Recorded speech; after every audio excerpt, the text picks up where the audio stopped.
for a Questar 3 and HVCC STEM high school. This program is actually started before it was built a couple years ago. We've been building this for a long time. It's been a dream of the people involved on this screen and others from the different organizations that are involved in it to reimagine what we see as a high school. We all come from various different levels of teaching and in being a counselor all through high schools as they traditionally are. And we saw opportunities for a way to do it different, a way to take innovation, a way to take, make the classroom kind of come alive in a way that in a very real way, where we have hands-on projects, where we have students who are learning across different disciplines and really just taking that approach to learning and redefining it to a way that works best for our students. So that is how our school really came to be. And then many days, weeks, months of work later, here we are. So our purpose, we're trying to provide opportunities for students to make a very educated decision when it comes to what their career path is going to be. Often when you're young and you're asked, well, what do you want to be when you grow up? That's such a hard thing to answer. Many adults still don't really know the answer to that. So our program is helping students to understand what it means to be an engineer or what it means to go to college, because they're seeing those people, they're living their lives, they're in college classes. We want to help students to complete their high school graduation requirements, but also work towards an associate's degree. And a lot of times our courses can be dual credit. So they're taking a college course that we can link to a high school course and they get credit for both, enabling them to complete a lot of the college degree pretty early on. We want to support students as they take on this college rigorous coursework. It's not enough to just put them in a college class and say, okay, well, we solved education, look at that. We have to support them, and we know that. We have to help them to prepare for that socially, emotionally, and academically. So that's a purpose of ours. And to challenge our students to tackle real world problems, bringing every lesson back to, okay, how does this apply today? How can we improve our society based on what we're learning? I put a quote in here that just rings so true for what we're trying to do. We are currently preparing students for jobs that don't yet exist, using technologies that haven't been invented in order to serve problems we don't even know are problems yet. So this is a school preparing students for the future when we don't know what the future holds. So that's our purpose. We're Questar 3 BOCES. So our 3 stands for our 3 different counties that we service: Rensselaer, Columbia, and Greene County.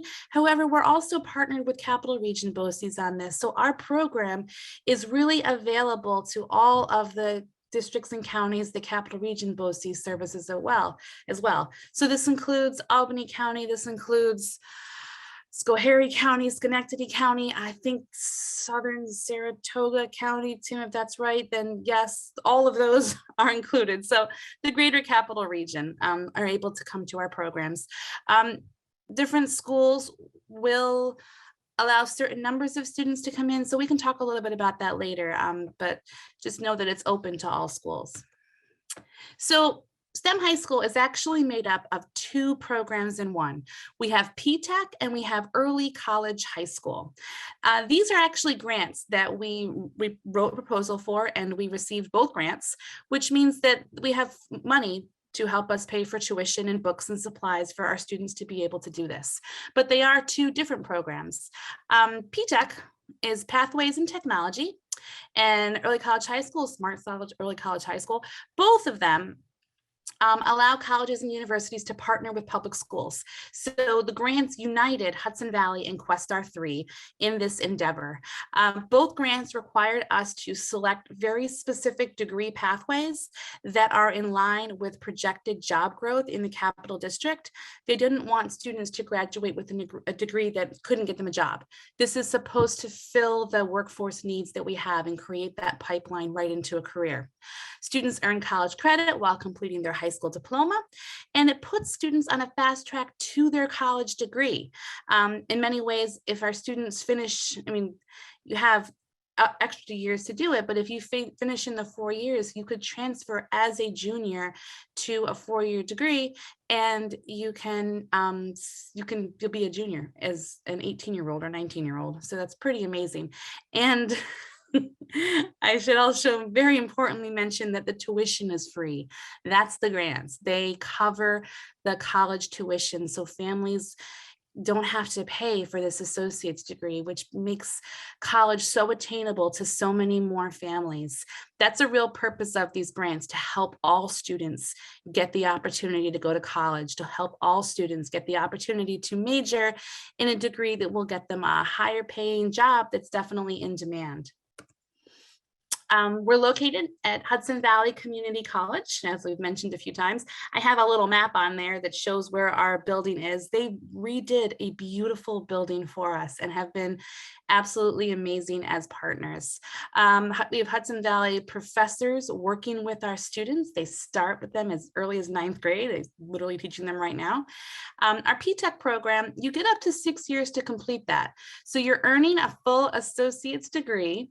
But you don't, if you graduate high school as a 12th grader and you're not quite done with your associates, the grant will pay for you to continue going to Hudson Valley for up to 2 years after you graduate from high school. So still paid for by the grant, tuition, books, supplies covered by us. Smart Scholarly Early College High School is a 4-year program, so a little bit more traditional to the high school timeframe. Once you graduate from 12th grade, you take all of the credits that you've earned with us and you can transfer to a 4-year school or continue it here at Hudson Valley. But basically at the end of those 4 years, whatever you've earned, you take with you. I'm going to let Deb talk a little bit about our partnership with Hudson Valley. Sure. Thanks, Kim.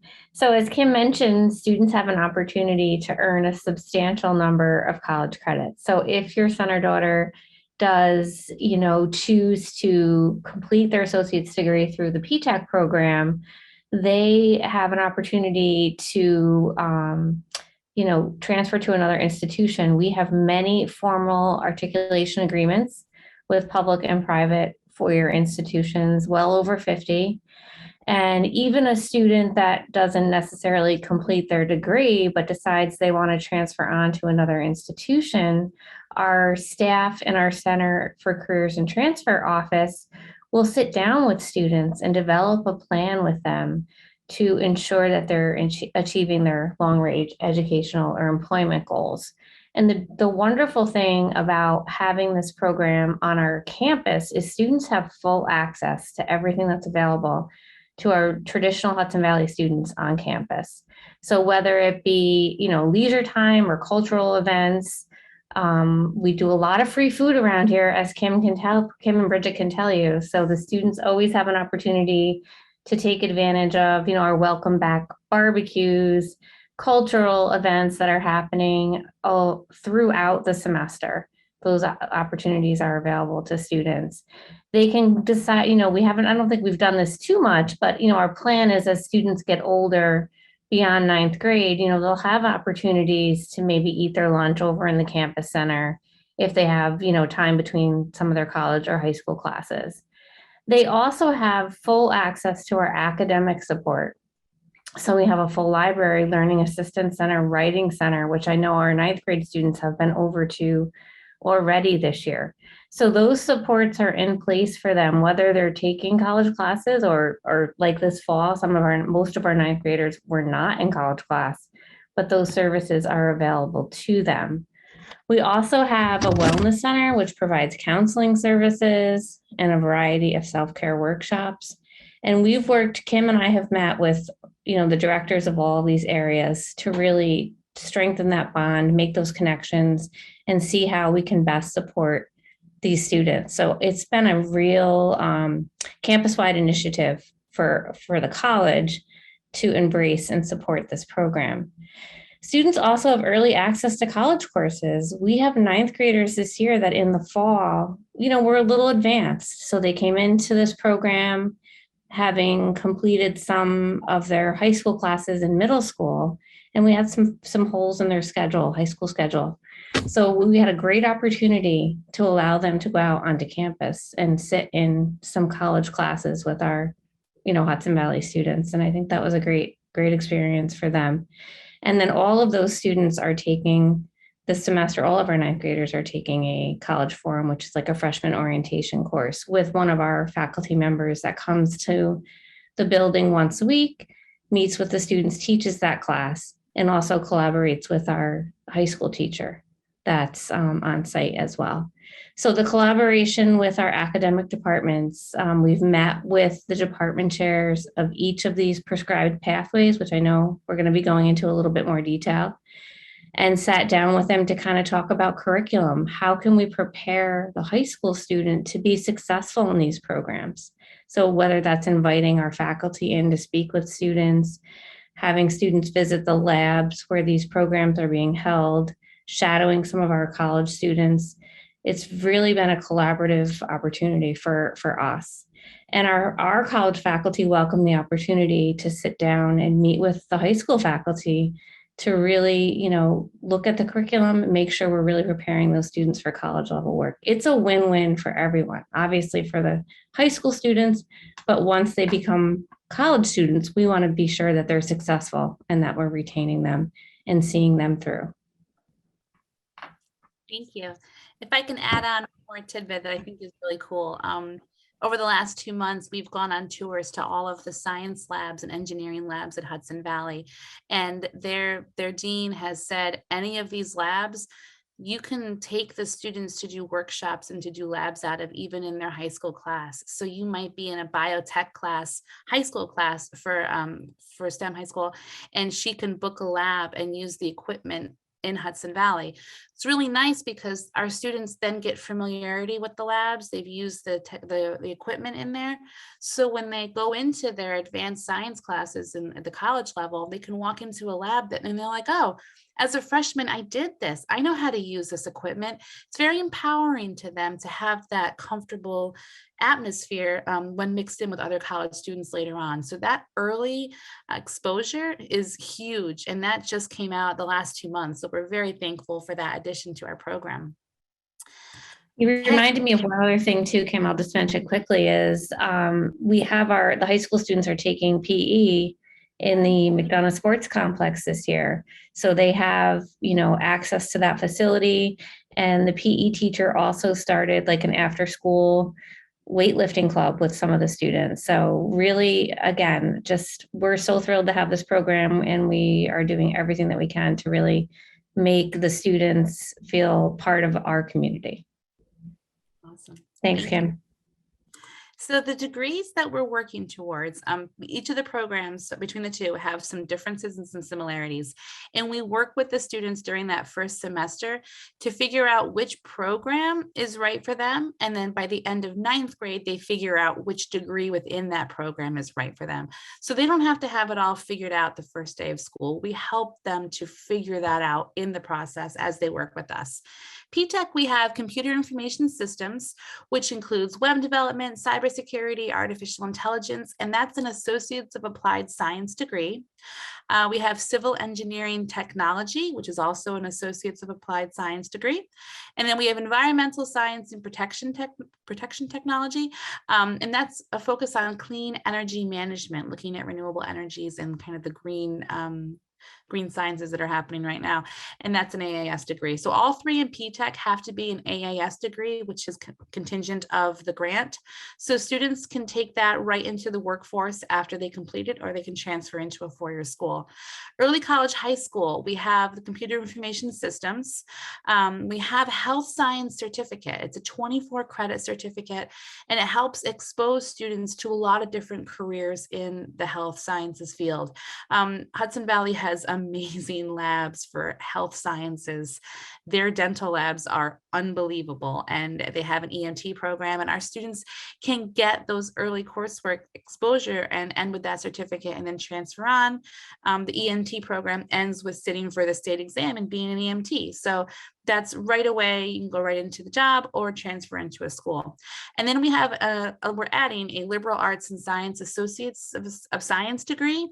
This one is a liberal arts for math math and science. It allows students to have a little more flexibility in what their coursework is, still very STEM based, but with some flexibility on electives and things like that to kind of help students who might not be sure exactly what career they want to do, but know that it's still in the STEM field. So those are our pathways. And like I said, throughout the first semester, we help students to identify if P-TECH or early college high school is better for them. And then throughout the second semester, they get exposed to what all these different degrees are like. They learn what it would mean to take this major. They get to talk with professors. They get to meet with industry partners. They get to do projects connected to all of these.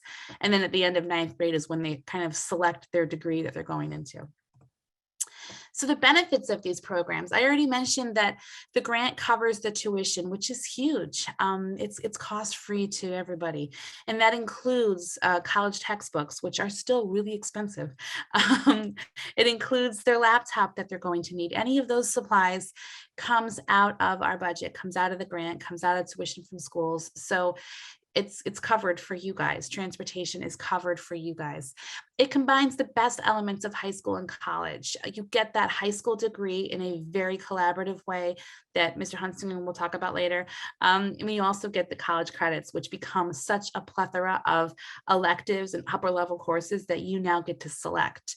Workforce visits, both of our grants require a lot of industry involvement. So going on field trips, having guest speakers, we're going to have a mentorship program starting in 10th grade. You meet with an industry mentor who works in the field that you're interested in. So that person checks in with you once a month and helps you to connect what you're learning in school to what they're doing in the industry. And then later on, your junior and senior year, looking at job shadowing and internships. Some of our internships are even saying that it could be a paid internship. So a really cool opportunity there. Access to all of the support of Hudson Valley, which Deb already spoke about.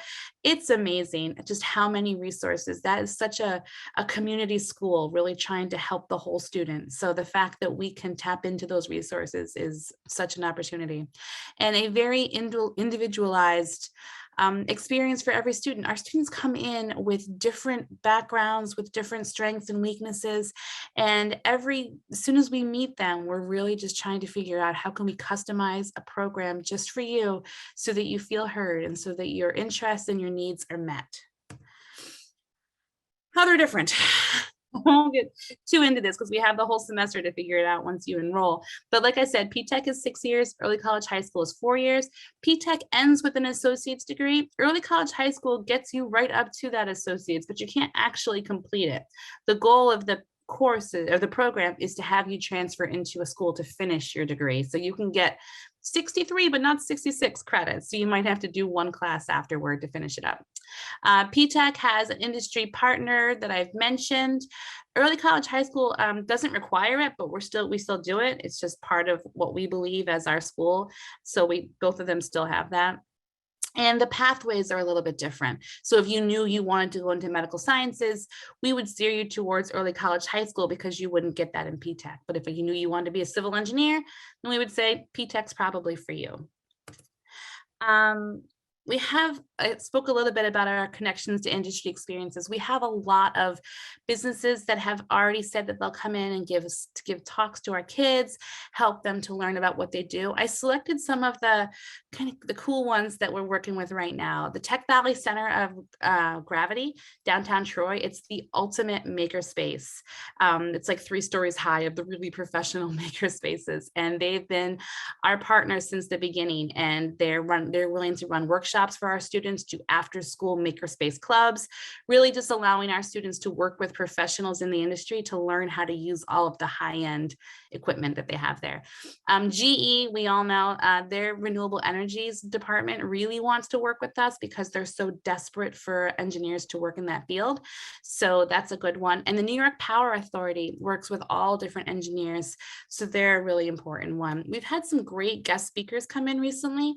We had a speaker who came in in from that works for Google, and he spoke about artificial intelligence to our students. We had a real rocket scientist come in from NASA, and he was awesome, and just talked about what their lives were like. What did they go to school for? What was their college experience like? And then how did they get into the field? And then they do a real deep dive on what they study, what they find interesting, what their research is on, and the kids get to talk to them about some really specialized information. We had a representative from Heat Smart come in to talk about how they're working with families in the communities to help make their homes more energy efficient, and just all the need for that work. And most recently, we had an amazing experience. The US Secretary of Energy came to our school along with Senator Gillibrand and Congressman Tonko. They were touring Hudson Valley for a separate project they're working on, but they came into our school, they met our students, they saw our makerspace, they talked to us about what they were doing, and they were really excited to see what this school was, because it is unique. It's not something that you often see. So there's a picture there. The person with the pink hair in the middle is one of our students right now. Her name is Eiley, and she's amazing. And she spoke with that whole group very confidently about why she came to this program, what she wants to do after it. And every student was behind that glass in our makerspace making their latest project. So they went in, they talked to the students about their project, and really just made us feel like we matter, and our ideas are what's going to change the future. So our politicians were in there kind of giving us that thumbs up of, keep learning and keep trying, because they need our students to do well in order for us to answer some of those problems that we're still all working on. So looking at who's a successful student, it's always a tough question. Everyone's like, what's the profile of your student? So I think all of us on the screen, we know the kids very well now, the kids that are in our school, and they're amazing. They're a dream. They are motivated and they are interested in learning. And that is the two characteristics that I would say defines a STEM high school student. You're motivated to be there, and you love learning. You love questioning. You love the opportunity to think and to explore what you're interested in and connect with others that are just like you. Obviously, we need students who are interested in college, because you're going to be in college freshman year. So that's important. Able to succeed in a non-traditional setting. We are on a college campus and we're a small school. So we need students who are trustworthy. We need students who thrive in an environment where they have more freedom than they would at a traditional high school. We need students who are good working in groups and who respect each other and who are kind to each other, because that's what our culture is. Obviously, students who are interested in the career fields definitely helps, because those pathways are woven within all of our programs. Really all of our programs. So when you're learning global history, you're learning how technology impacted the ancient Roman Empire. So like it's always coming back to that STEM lens everywhere. So that helps if you're into STEM. Works well in the collaborative environment, as I said, and just wants something different. Not to discredit the traditional high schools, but this is for a student who says, okay, I've done this, I've been through middle school, I want to try a different setting, one that's small, one that has a lot of potential and puts a lot of responsibility on our students, for sure. That's a successful student. And every one of us on here can tell you that you come into our school, you feel it. You feel that energy, you feel that magic of kids being allowed to just think and learn and question and grow. And when you allow them the freedom to do that, the ideas that they come up with are just inspiring and magical to all of us. So that's our successful students. Oh, Tim's turn. Yeah, I just want to throw in one thing to piggyback on that is attendance is kind of a big thing as well. So, we have students taking college classes, and we really need them to be in those courses. And sometimes a professor may have in their syllabus, if you miss 5 classes, you drop a letter grade, and really things like that. We don't have control. I can't go to that professor like I could a high school teacher and say, hey, let's work with this kid. In some ways, maybe I can. But really, whatever they put in their syllabus and kind of adhere to is really what we're held to as well. So if a student is missing a lot of time, I could try to work with the professor or get Deb involved if there's something that's extenuating circumstances. But other than that, I don't want somebody's attendance to impact their college GPA, which will stay with them for the rest of their life. So just kind of keep that in the back of your mind as well. We really want the students to be successful, to be there, to have their ideas, to to put their best foot forward with all the supports that they have as well. So for my screen here, it talks about project or problem-based learning. You're going to hear a lot of us talking about collaboration. We collaborate with Hudson Valley, we collaborate with the districts, whether it's middle school, high school, but the students and teachers collaborate often as well. So our teachers, depending on, we can have an English teacher working with the science teacher on a project for the students, solving real world problems like Ms. Sparkman talked about earlier. And then a lot of that collaboration or whatever project they're working on usually ends up in the technology realm down in the makerspace with a real world product that the students can hold in their hand based on whatever they just learned about in class. So it's a great combination of collaboration between students, teachers, and then you work with the makerspace teacher as well. And the students really have everything that they learned in class, and then oftentimes walk away with something that they built themselves to go along with whatever curriculum they were learning. I will let Ms. Sparkman jump in for a second about when we have the students present to a real world audience. I know you just were a part of that. And if you could just speak on that part of it a little bit. I did miss that day where I couldn't be a judge. But really what that looks like for the students when they go through a whole project and they get to the end and they have this product that they're proud of and they want to present that, or maybe, in this case, it was a presentation to an authentic audience and really what that looks like from a school standpoint. Sure, I'd love to give that example because it's such a great example of just what we do here. So all of our freshmen are taking economics, which is weird in itself. That's typically reserved for seniors, but our students took it in ninth grade because it lends itself to any year.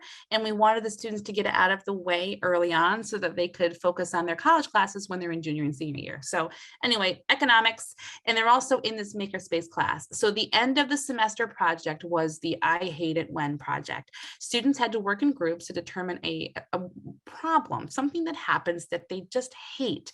And they come up with a business proposal and a prototype of a solution to that problem. So in economics class, they talk about the supply and demand. They talk about how to advertise, how to get investors, how to start up a business and what costs are associated with that, how much it costs to make just one with materials and outsourcing and all of that.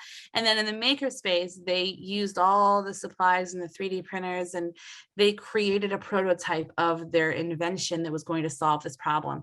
And then the authentic audience, if anyone's ever seen Shark Tank, that's kind of how we were modeling this off of, where you have very rich investors, which people played, and the students had to present on stage with like the screen behind them of their presentation, and they pitched their business model and they showed their prototype, and the sharks gave them real-time feedback and also asked them questions and played that role of business investors. And the students really had to think on their feet and come up with answers to these questions if they wanted an investment. It was so much fun. I was part of it as a shark, so was Deb. We also had someone who's not part of not part of this organization, but someone who's involved in Questar that the students didn't know. So it was nice because they had some familiar faces. They had someone else they didn't know. So it added that real feel to it, but it allowed students to get a grade in multiple classes. They worked on in English as well for their PowerPoint editing and all of that, and in economics and makerspace, and then presented for real. And it was so much fun. I'm done, Tim. Yeah, it's great. Currently, I just read through a couple students in English class. They're working on a myth that they've written. So it's several pages about a character that they created. And to go along with that, now they're on the computer designing this character that they just wrote this 4-page story about. And then some of them will be able to 3D print that character as well to kind of go along with what they're learning. So it's once again tying it all back together to the technology piece, having that hands-on experience as well to learning, which is great. One of my favorite moments of the year this year so far, to kind of, I'm getting off the slide here a little bit, but I just wanted to jump in, was I'm in my office upstairs and I hear a lot of cheering going on outside. And so I look out the window and I see students in their class, instead of doing just your typical egg drop competition, they had to create a device to carry an egg through an obstacle course and gently place it at the finish line. And so I heard the students cheering each other on, outside, clapping, cheering, giving all that support. And it was so loud and boisterous, that it took me away from my computer to go outside and watch them finish the competition. But what started with an idea, a sketch on paper, they were able to, in the makerspace, go through a design, use cardboard as like their first prototype, but then really 3D print everything. They were using a laser cutter and wood and all these other different devices to create their well, it's hard to say exactly what it was because each group did it differently. But really the creativity that I saw from the students in freshman year just kind of blew my mind, and it was really fun to see, really fun to see working in groups. And like I said, it's always collaboration. They're going to be working in groups, which is great because students have different strengths and different weaknesses, and to be able to work in a group and recognize what your strengths and weaknesses are, but also kind of bring yourself to the next level is really what it's all about as well. And working with the teachers in the room. Sorry, I got away from the slide a little bit. We'll go focus it back to it. We get this question a lot. Students do take Regents exams and Regents curriculum as well. So when you're doing your high school New York State requirements, you will be taking Regents level courses all the way through. I will work with the districts on making sure that you're taking the right Regents exams and when you're taking those exams and all that. We do have, if a student does have an IEP or a 504, we do have supports within our school for that as well. So if a student gets a separate location, extra time for testing, whatever it is, it could be other things within the classroom. We do work with the students and the district. Sometimes we might have to tweak things as well based on that, but we work with the students, and then that IEP or 504 carries over to the college end as well. So we would work with the CAD office here at Hudson Valley Community College and make sure that the students getting the supports that they need at the college level as well. So I just wanted to throw that out there. We also have a social worker on staff that works with the students closely. And we've talked about the Makerspace course at length here. But the part there about the learn different pathways, when your son or daughter comes into our program, they're going to work in the Makerspace, working with Hudson Valley personnel as well to learn the different pathways so that when they get through the first semester, they're able to decide which pathway is the most appropriate for them. Thank you. Anything else? You brought up a really good point about an IEP and 504 that carries through to Hudson Valley.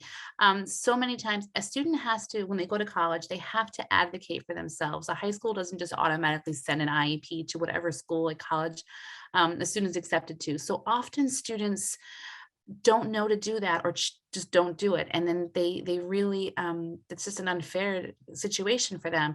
So in our program, Tim helps them do that, or our special ed teachers help them self-advocate and get that information to Hudson Valley so they can continue their services. And it's such an important bridge for that so that nobody gets left behind. So thanks for bringing that up. Okay. Oh, this is going to start real quick. Okay. So, one of our important aspects of our program is Avid, and the next slide's a little bit more information about it. Avid stands for Advancements via Individual Determination, and it is embedded, entwined, ingrained in our whole program. So I'm going to show a quick video on it, and then my next slide, we'll talk about what Avid is. Hopefully the videos work. This is fun. People like me. Is it good? People like me. People like me. People like me don't go to college. Nobody's ever going to convince me that I'm going to be somebody someday. Street cred, it's more valuable to me than my education. My life will be defined by those who doubt me. I know there are some out there looking up to me. I'll let those AP and honors students be future leaders and policymakers. Because me, I'm just one out of a long line of statistics. Who knows? Maybe I'll even study. But it won't affect how my life is going to turn out. People tell me I can't succeed because they can't see past my skin color or how I talk. They say I don't care enough to be a first-generation college student. I am the last person in my family that's going to be successful. I'm aware of the skills and talents I possess. This is my destiny. That was me before Avid helped me see my potential, believe in myself, and turn all of that around.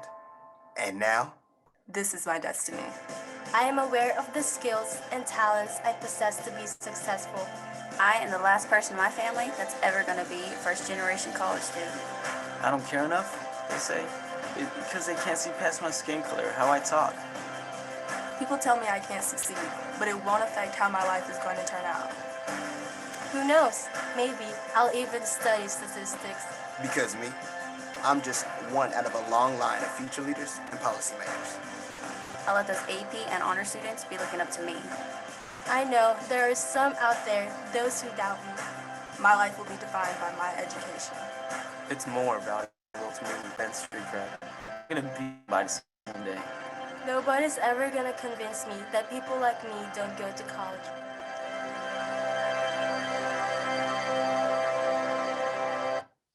So Avid, Tim, do you want to talk about Avid? Or I can, whichever.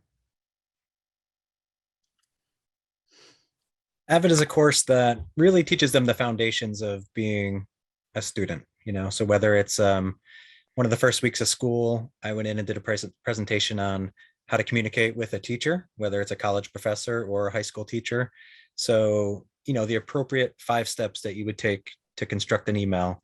And we had the students practice that, where they would send me the email as if they were writing a professor. I gave them a few prompts as to an issue that they may have in real world, like a real world situation.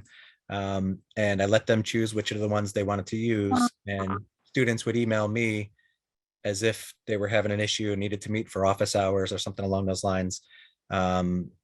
Students also learn how to take notes and really dissect information that they're reading, so that they're not just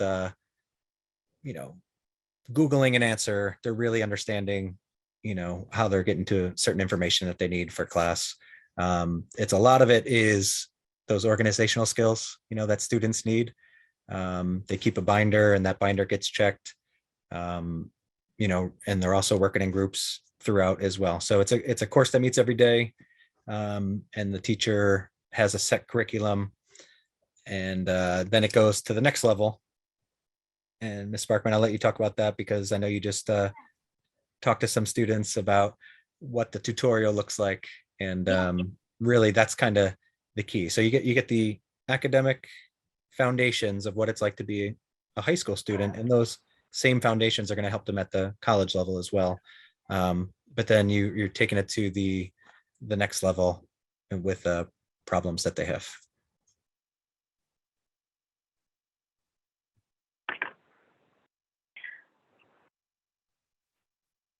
Can you hear me okay? Yep. Okay, because it says my internet's unstable. Sorry.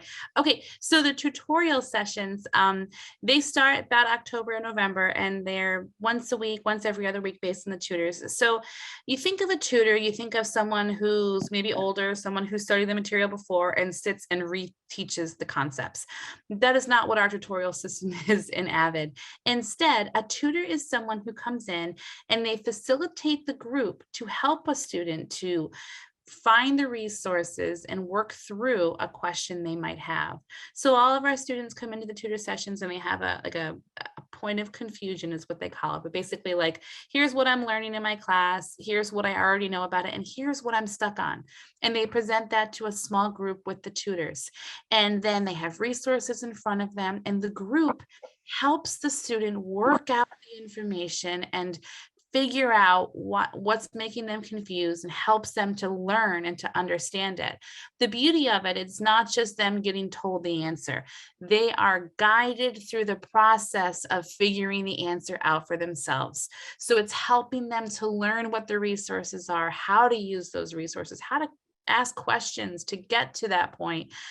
It's a beautiful thing when you watch it, because you see peers helping a student who is a little confused about something, they guide them to find that answer. And it really gives them those skills to be lifelong learners who aren't afraid of not knowing the answer right away.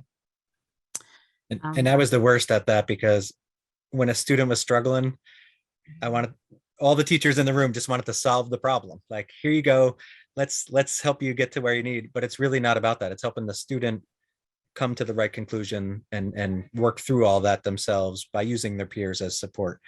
So, being a counselor, it was more of, all right, how can I help this student and point them in the right direction? And that's really against everything. It's more about helping them find the right strategies, the right tools within their toolbox to get to the answer that they're looking for. Good. We have a lot of guest speakers that come into Avid to kind of add to the culture of the school. We'll have experiences with colleges. One of the guest speakers that really stands out to me is we had someone come in to talk to the students about gender identity and all of the nuances associated with that. It was one of our early group guest that we had, and it really created a safe space for students to be able to talk about what it means, what the terminology means, what students are going through in that moment as they're figuring out their own gender identity. And it from that resulted in a lot of our students opening up and feeling safe and confiding in each other. So that's just one example of an activity that happened in Avid to help students build this culture of trust in this family atmosphere.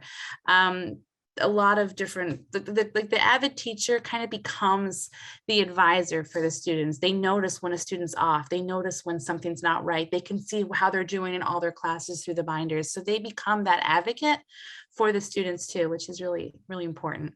One of their taglines for Avid is rigor with support. And that's why we chose Avid. That's why we embedded it into all we do, because we want our students to be successful in the college classes. It's a heavy lift for a freshman to take a college class. It's crazy.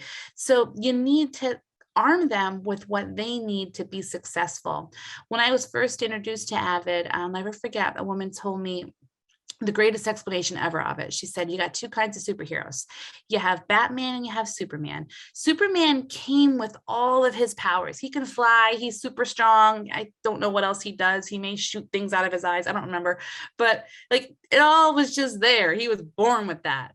But Batman wasn't. He was a rich guy who had a butler that also invented a lot of things, and they developed the tools to keep Gotham safe. He would go out and he would do his crime fighting, and it was with tools that he invented and he had on him, and he was a superhero. So for Avid, they're Batman. They're kids who can do awesome and amazing things. They might need tools to get there though. And Avid is that tool that helps them be successful, be superheroes in the classroom and in life, really. So that's Avid. It's been very positive so far. And like Tim said, every student takes Avid in our school. So this now leads us to, there's my face. This leads us to, we have two promotional videos that we're so proud of. They're not long. And Hudson Valley worked with us to make these. And the first one, you're going to hear some interviews from us, but see a lot of the building. And then the second one, we follow a student around, and it's just really cool because you get to see everything that we do. So I'm going to play these short videos for you.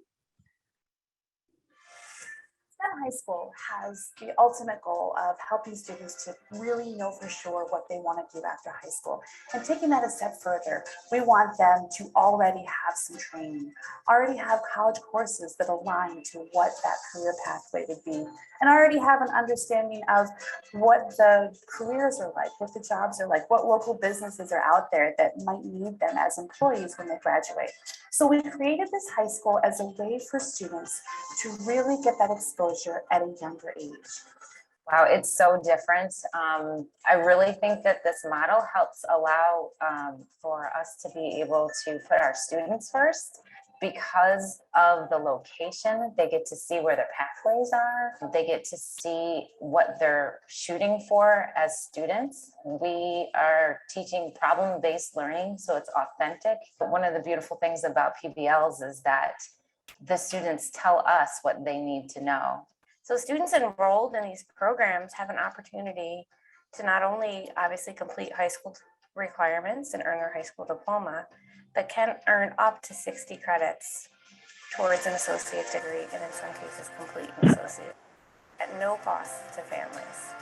So it's a real wonderful opportunity for students to get prepared for our growing need in the STEM field for employees in those areas. We're a small high school in the middle of a college campus, but it's our building. It's a secure building. It's one in which you need a card to get into. So it's not just free walking with the outside public coming in. It's a place where students have the support staff of all of our teachers and our school counselor. So when they eventually do go out and take college classes through the campus, this is their home base and we know where they are at all times. Really, all of our facilities are open to students. We're working closely with the Questar team to look at ways to expose students to the different labs, participate in physical education courses over in the McDonough Sports Complex, spaces that we have on campus that really will help enhance their high school experience. As the students complete our program in a few years, they will be ready to move on to that next step. That next step might be going right into the workforce, and that's something they can do with their Associates of Applied Science degree they're getting from Hudson Valley. It might mean that they're transferring into a four-year school, but they're transferring as juniors. They have that advantage of already having those first 2 years completed. So when they walk out of our doors, they don't stop their education, whether they go into work or transfer into college. They know how to learn and they know how to seek out new information. They know how to question what they're being told. They know how to problem solve in a real way. They know how to work in a team and how to collaborate. It's those 21st century skills that goes far and beyond any content we can teach them. Just another day at STEM High. So the next video is a day in the life, and it is Haley is the star of it. She's oh no, STEM oh High no, School has oh that's it again. That's not what we want. It is there we go. It's her talking about the school, which was such a cool experience to have her interviewed and explain kind of what the school means to her. I do like it a lot, actually. It's not like, oh no, I have to go to school today. It's more of, oh yay, I get to go to school. I get to talk to my friends. I get to see these cool teachers. I get to talk to them. They get to help me. They're helping me towards a good future. And it's just a good way to think that you'll be taking college classes in your sophomore year with kids that already graduated high school and are now just learning this. So in a way, you could be smarter than them. It's smaller, so you get to become friends with more people. Everyone just seems to be nice to everyone. Teachers, they'll always help you if you need help. Always got someone there to help. Like if you feel down or you just need help with a question, you're never alone on something you're stuck on. Right now, we're building AI robots for people on campus to try out. We're trying to make it seem like they're talking to a human instead of an AI. And so in English, we're trying to figure that out. Well, in science, we're actually building it. It's a lot of fun. You get more of an idea of what you're doing because you're learning more about it. In 2 classes, just learn more and you get it done quicker and faster, but you also attain more knowledge while doing that. It was just an easy solution for me that I could come here, know it's small, get to know everyone, and get along, while also doing very difficult things.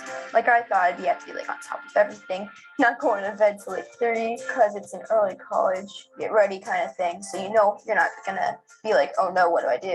You're gonna be okay, I went over this in Avid, get a piece of paper out, I'm gonna take some notes. And then when you go back to that class, maybe a few days or even weeks later, you'll go over your notes and the organization skills. It's just a process so that you know what you're doing. And if you ever have trouble, you know how to write an email now, so you get it to a professor. Early college education, getting things done faster. Well, the main part is getting the degree. I could get it while I'm still in high school, which is a cool idea. Well, in the skies of the school, you get more one-on-one time with the teachers. You get closer with the people around you. So it's a lot more fun. Just another day at STEM High. Okay. Oh, no, I not do like again. it a No. lot, actually. Oh, no. It's not like, Sorry. oh no, I have to go to school today. It's Oh, more of, oh yay, dear. I get to Oh, go to dear. school. Hold on. I STEM get high to talk to school my friends. has the ultimate Get goal to of see helping teachers. I get to students. talk to them. They get to help me. Okay. They're helping me towards. Almost there. Okay. Let me just reshare. Ooh, that was intense. While you're doing that, I'll just want to jump in and say one of the questions that we get from students a lot is, can I still be a part of my home district? And the answer is yes. So we have students who want to play sports, or they want to be in a certain club or organization at their school. They still are able to do that if they can get back to the school transportation wise before that practice and whatnot.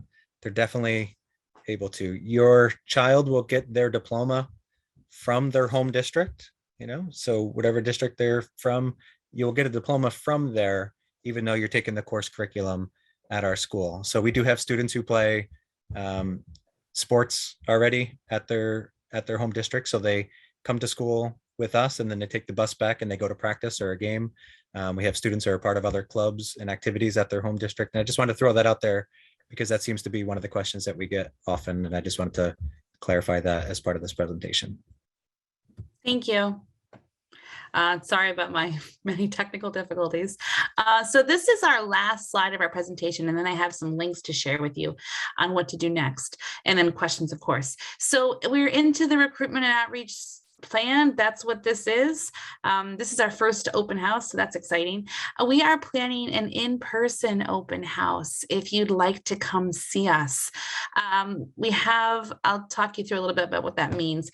Obviously, we're in the world of COVID and we're just kind of coming down from the surge, but it's still a very real thing.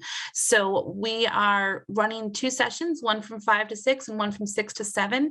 And we're asking families that want to come to RSVP so they can let us know that they're coming, how many people they're bringing, and then if they prefer one session over the other. That way we can keep the group small. We're going to do a portion of it in a big lecture hall where we can kind of talk and present, and then we'll run smaller tours through the building, and we'll have some teachers on staff so that you can really meet some of the people that you'll be working with in person. So that's happening, which is nice. Our application is live now. I'm going to put the link in the chat shortly. It's due by March 21st. At that point, myself and our chief academic officer, he makes phone calls to all the districts that have students who have applied and talks about how many they're able to send. Some districts, they'll send as many as apply. Others will say, we can really only send 3. So if that's the case, those are the districts that we would do a lottery for if there was more than the applicants that they can send slots to. So the lottery will happen on March 25th, and we'll have kind of our first list of the students who are coming. We send the acceptance letters out on April 1st. And then that's really all. I also want to offer, though, if you can't make the in-person open house, or if you don't feel comfortable coming to an activity where there's a lot of people, which I totally get, I've been running individual family tours all year, and I'm happy to do so. I'm in that building usually every day until 4, the occasional random time I have to step out early. But if you would like an individual tour and you want to come meet with me and see our school and walk around, I would be happy to host you. My email's there, so is Tim's. So you can email me directly with that request and we'll schedule it and get you in so you can see it. I'm going to stop share so that I can put links in the chat. I think that's kind of the best way to do it. So just give me, why is that not working? Oh, did I stop share? There we go. Okay. So the first link I'm going to put in is going to be our RSVP. If you would like to come to the open house, we just ask that you let us know. And you can, decide that if you can't make it or whatever afterwards, that's okay. But just so that we know approximately who's coming, that way we can make sure that it's a safe experience for everyone. And of course, right now, we're asking that you, of course, wear a mask, and we'll just kind of have you sit with your people. So that link is coming into the chat now. No, sorry. I like when I have IT support to help me, but that's not the case tonight, so that's okay.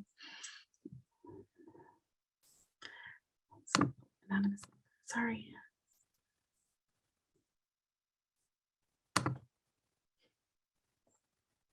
Okay, for real this time.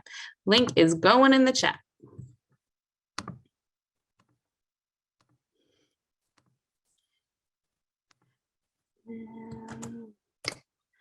Okay, and then I will pause and go through some questions. So how many students from each district? That depends on the district. We have 12 districts who sent this year. I already have commitments from several others who said that they will send next year. So that's good for you guys because they're open to more districts. We're also just trying to allow districts to learn more about us. Last year we were brand new, so some were a little hesitant, but now we're a year in. We've been giving tours to superintendents and counselors and principals so that there's more understanding. But like I said before, it depends on how many. Our grants are built to have a cohort of 75, which is a huge number for me, honestly. But that's what imagine we had way more than that apply and district said, take anyone you want, then that would be divided up by district. But a lottery if your district can't send the amount of kids that applied.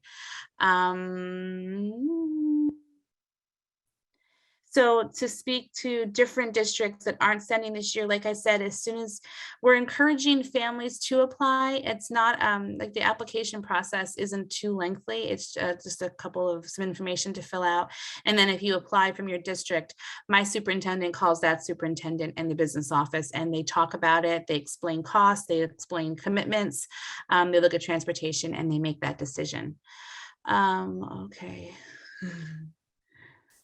I do just want to mention with the application process, if your child is applying, there is a teacher recommendation and counselor recommendation.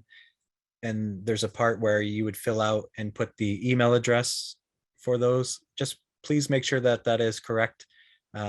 Otherwise, the recommender may not get the recommending form that they need, which could hold up the application process. So I just want to throw that out there. There is a warning when you're filling out the application to make sure that you have it correct, but just, I don't want anything to be held up on your behalf. Mm-hmm. We had a couple questions in the chat about transportation. So transportation is provided by districts.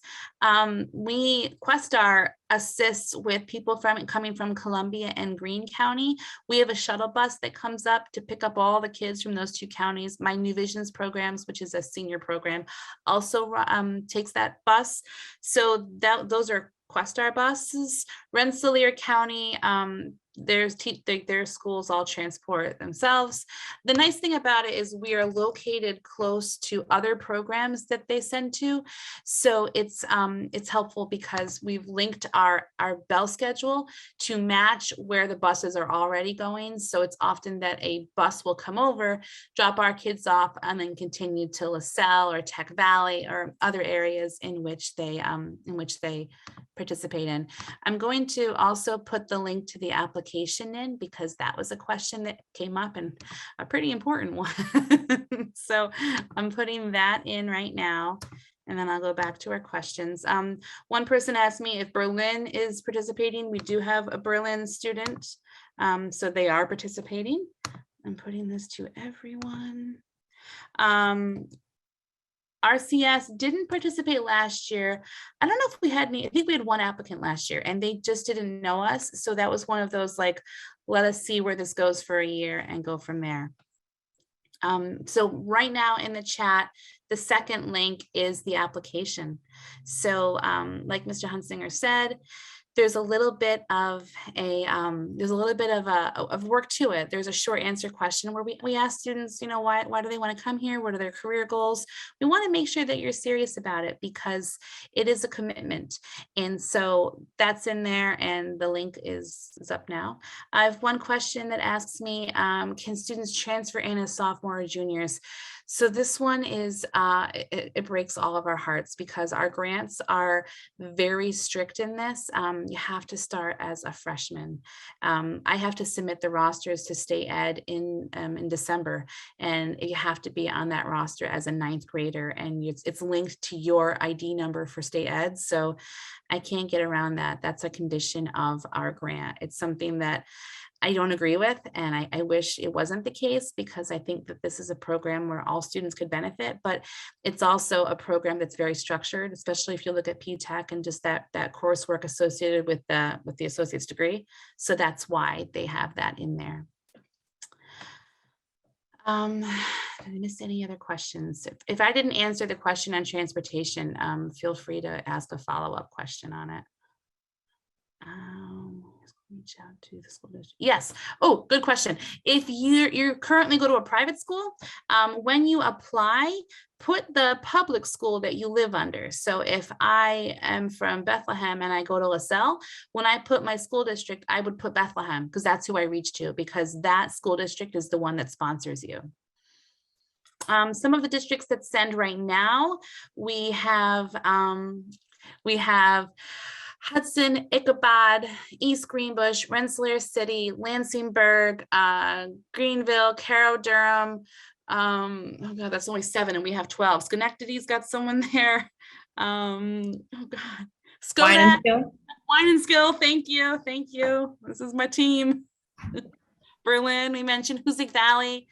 They're all sending. I already have commitments from Brittenkill. Catskill said that they'll send if anybody applies. It is not too late to transfer if you're a freshman, but you got to talk to me like now, because our semester started on Monday. So we definitely want to have that conversation on what that would look like. So if you're a freshman now and you're interested in transferring, let's talk soon and understand kind of what you're thinking and where you're coming from, because there's a lot of different factors. We'd have to talk to the business official at your school and make sure they would sponsor it. And so let's get on that right away.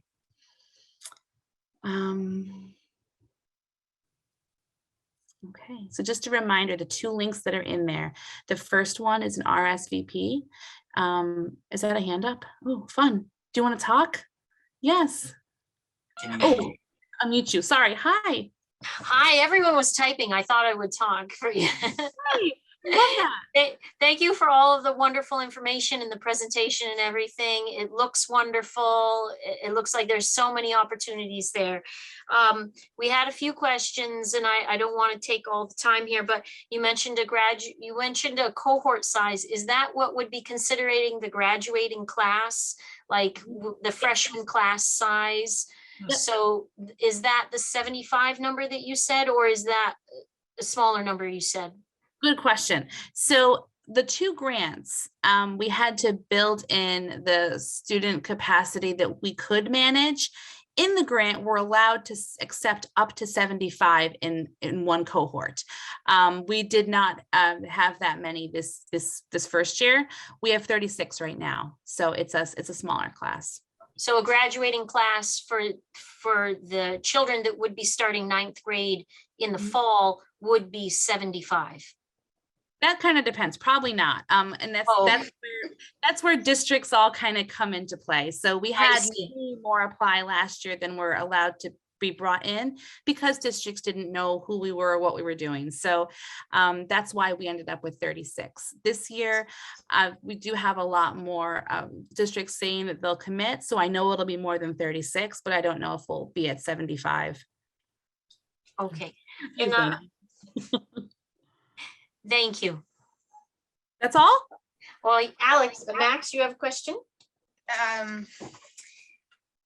I mean, I was just wondering, the questions that are being asked, how many students from each of the schools, but that's not been decided yet, so not particularly. No, my son is interested in engineering. I saw you had the specific pathways, whether it's PTAC or the high school option, and you had civil engineering listed. The course curriculum do you have that you're offering? Does it apply to the other engineering disciplines as well? Or is it core engineering, or is it more specific to civil engineering? What I would recommend if like you knew that you wanted to be a different type of engineer than civil, that's why we added the liberal arts and science, math and science pathway. That allows students to take a lot of the other engineering courses, because Hudson Valley, and Deb, you can speak to this, they have every other type of engineering there, correct, Deb? We do, and obviously the base of most of those programs is math and science, especially if the student's looking to transfer on. So a lot of times that's what we would recommend, is to follow a math science path for the associates and then transfer on to the four-year school for the engineering degree. And in Max's case, he'll be taking 2 Regents exams at the end of this school year. In the event he passes them, how does that affect his curriculum moving forward? Because you mentioned meeting the Regents exams requirements. Yeah, that's awesome. Tim, do you want to address that one? Yeah, I think it kind of fast tracks some of the college classes. So those were the students. We had a few students come in freshman year with several Regents curriculum already done in 8th grade. They took the Regents exams for math and science, and then sometimes there was a foreign language mixed in there as well, where they got high school credit for a foreign language. And really, when we go to build our freshman schedule, because those courses are already accelerated and you've received credit already, we can start to pepper in some of those college classes a little bit earlier. If it's appropriate for the student and the family, we would get your feedback on that. But we had a student take a computer information system or a SIS 100 class in the fall, and now he's taken a Python class in the spring. And that happened because he came to us with several high school credits done in 8th grade. And then he's also taken the college forum class. So we're looking at 7 credits, if successful, 7 or 8 credits actually, because some of them are 4 credits. Actually, it's probably 9 credits. 9 credits. Yeah, 9, because both of the computer science classes are 4 credits a piece, and then you got the 1 credit course that he's taken along with every other freshman. So that's great. Coming into us with credits is a beautiful thing. It gives us a little bit more, like Kim mentioned, each student coming to us is kind of their own individual, and what's going to be the best pathway to get to your end goal.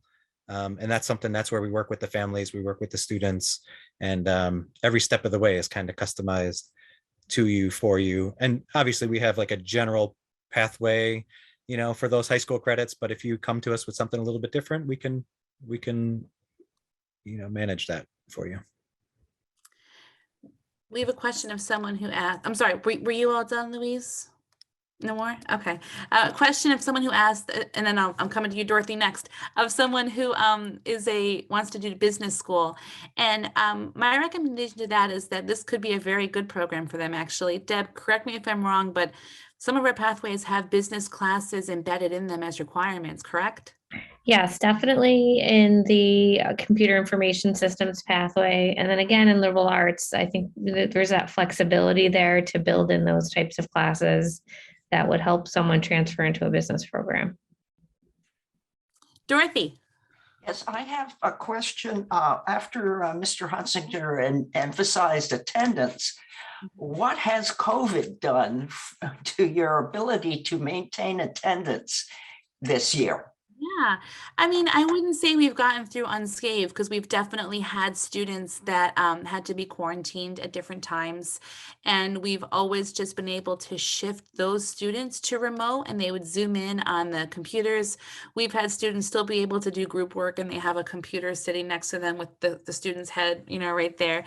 And also Hudson Valley takes COVID very seriously, and they've had their own courses sometimes shift to remote to get through the surge. So it's still just having that flexibility of always having all of our work available online. All of our teachers have a very strong Google Classroom presence, so that a student doesn't fall behind if they have to miss for a quarantine or for a positive case. So that's an excellent question. It's something that the college is navigating, and we are taking their lead and continuing to provide those supports to families and get through this together, because it is still there. And that would be the perfect example of a student who could not attend to be able to reach out to the professor using the skills that they learned in Avid of how to write, an email to a college professor explaining why they're not in class. And that would be something that we would encourage. We don't want to just miss 3 days of a college class, you would reach out to the professor, explain what's going on, why you can't attend class, but you're still responsible for that work. And that's where all of the people that you see here on the screen all work together, meetings all the time to make sure that we're providing the best supports for the students that we can. Awesome. Do you have any more questions out there that we could? This is Margaret Courier, Maggie Courier, and I'm the parent who has a current freshman at Tech Valley High School who was hoping to switch over to you all, but right now Scotia Glenville doesn't partner with you, but they partner with Tech Valley, so I don't know if we could persuade them to move my child over to your. It's a conversation worth having. It's like they're a Cap Region school district, so that's kind of like where the BOCES divide is. So what we would do is we would call on the district superintendent of Cap Region BOCES, and she would contact Scotia Glenville and talk them through what this would look like, and just kind of see if they would support it.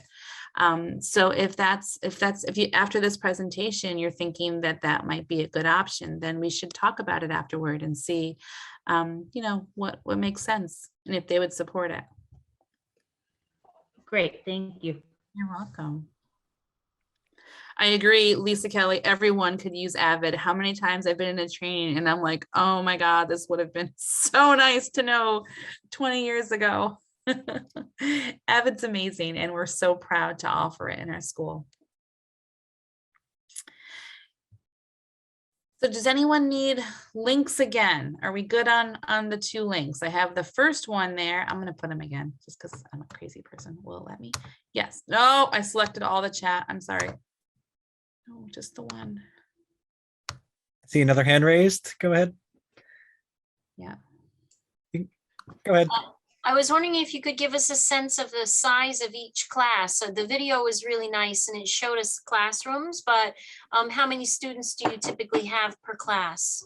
That's a great question. Our goal is to always keep it at under 15. And would like it even smaller. We have a very small staff this year because it was our first year. We are looking to bring on a lot more teachers next year for the new cohort, and that will allow us to offer even smaller classes. We feel that students learn best when they're in smaller groups, when they can get more individual attention. So that's definitely a core belief of ours. But right now, 15 is probably the biggest you have.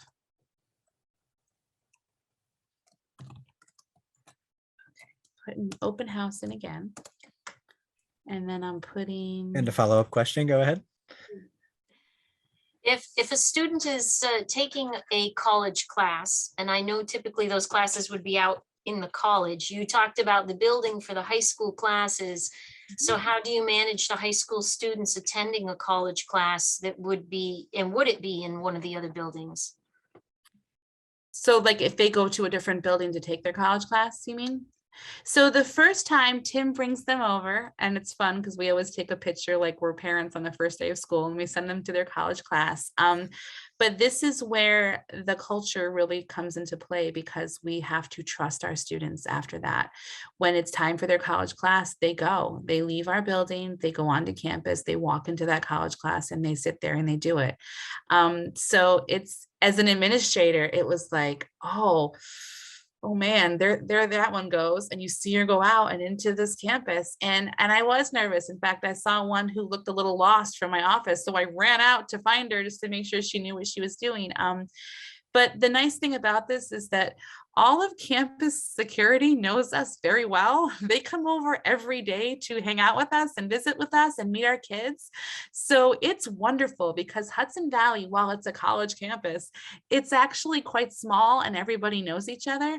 So we're very safe. We're very protected. They always like to tell us when they see our students. They like to keep us informed on what's going on. So it comes to a personal responsibility. And that's also why most of our freshmen don't go out the first year, because it can be daunting for them and we're getting to know them. But really that comes to, are you mature enough to be able to walk to the building across the way? And they are. And that's something, we have a student in that situation right now where this semester taking a class partially across campus. And I I could tell he was uncomfortable. I walked him to the class. Day one, I leave. I don't stick around. I'm not like gonna sit there and lick my thumb and get the smudge off their cheek or anything. I leave and check in with the student afterwards. And then today was day 2 of that same class, and the student came back and said, all right, day 2, I felt much more comfortable. And we were just able to debrief, kind of talk about what those feelings are like. I said, if you want me to go to an office hour with you so I can explain to the professor that you're 14 years old and that you're not uncomfortable in the class, but just it might take a while to adjust to a college class, that's something that I could do. And the student did say that his favorite part is walking back across campus, just having that couple minute walk, but going from a college class back to the high school with the sun shining out. I know it's cold, and I said, wait till it gets even nicer out. But really, both times he said, I love the walk back here. It's just something that really, it's calming. It's, he's got the sun shining on his face, and really appreciates that. So, it's something, like I said, we're all in this together. We don't want to send students out if we don't think they're ready. But we put the supports in place to make sure that they are, and kind of help them all the way through the process. We have a question of someone their daughter is in 7th grade, so they're wondering what their process would be. Obviously, she can't start yet because we're in 9th grade only, but I would talk to your district if they don't already send, and let them know that this is a priority to you and that you're interested.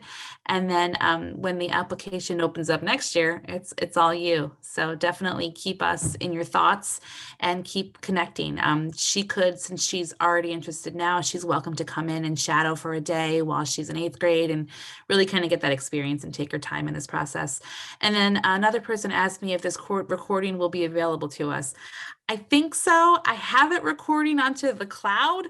So yes, as long as I can figure out how to get that off the cloud and onto the computer, then we'll have it for you.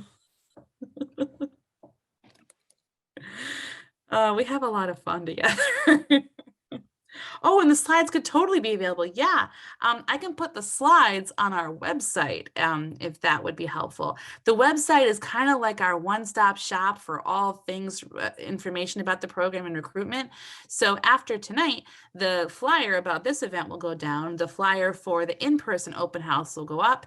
The application link is there, and I'll put a link to the slideshow as well. That's an excellent suggestion. A question about someone with a learning disability. Absolutely.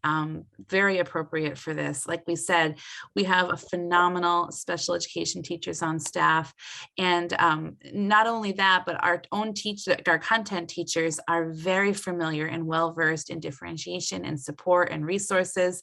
And we really just never want someone's learning disability to stand in the way of their success. So that's something we take very seriously.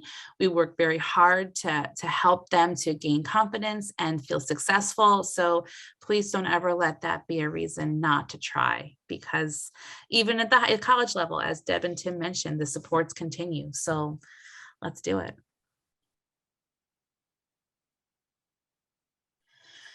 Well, thank you so much for joining us tonight, and I hope to see you all in person. Come to our open house, come to our school. We're doing something that we're really proud of. Everyone in here, my team here, we really do wholeheartedly love this school. So I hope that you do too. Can I stay on and talk to you about my situation? Sure. Yeah, absolutely. I will. I gotta figure out how to stop that recording, but sure. For everybody else, thank you. Have a wonderful night. Tim, do you want to stay on too so we can talk about it? Definitely. Yeah. And for everybody else who is leaving, feel free to reach out at any time. I mean, like we said, we work very closely together, constantly communicating. So, we can figure out anything and try to get back to you in a timely manner. Thank you, everyone. Have an amazing night.